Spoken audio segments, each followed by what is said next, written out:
কোটি টাকার ঋণ মুহূর্তেই মিটে যাবে ইনশাআল্লাহ। নামাজের পরে 41 বার পড়বেন। যে কোনো নামাজের, আপনি ফজরে পড়তে পারলেন না, জোহরের নামাজের পরে পড়বেন। জোহরে পারলেন না, আসরের নামাজের পরে পড়বেন।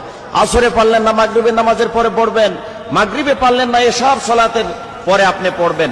যদি আপনি পড়তে পারেন 41 বার, আর মনের ভেতরে যদি আপনার সঠিক তামান্না এবং বিশ্বাস যদি থাকে, কোটি কোটি টাকার যদি আপনি ঋণের মধ্যে থাকেন, ইনশাআল্লাহ আল্লাহ পাক আপনাকে পরিত্রাণ দিবে তো আল্লাহ পাক তো আমাকে আপনাকে হেফাজত করবে। আমরা তো ভুলের মধ্যে কেউ নয়।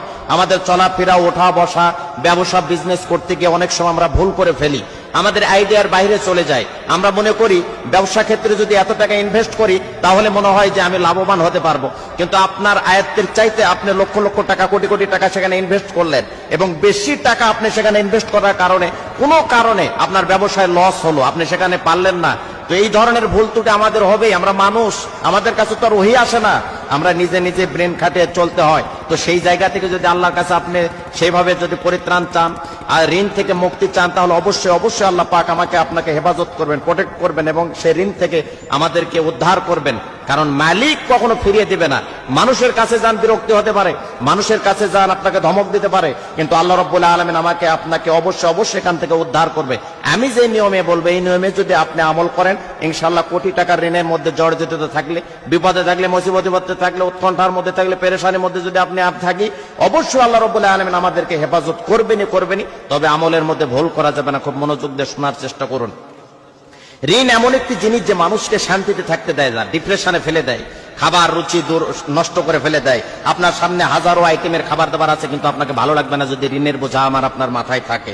এই জন্য খুব খেয়াল করে শোনার চেষ্টা করুন। ঋণ থাকলে মানুষের ঘুম কেড়ে নেয়, হাজারো মানুষের সাথে অপমান করে।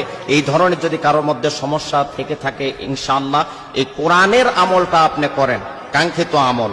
পৃথিবীর মধ্যে একটা নির্ভেজাল, ফরমানিল মুক্ত একটি কিতাব কোরআনুল কারীম, সেখান থেকে আমি প্রেসক্রিপশন করছি, সেখান থেকে চিকিৎসা দিচ্ছি। ইনশাআল্লাহ আমল করলে যথাযথ আপনি কাঙ্ক্ষিত ফলাফল পাবো।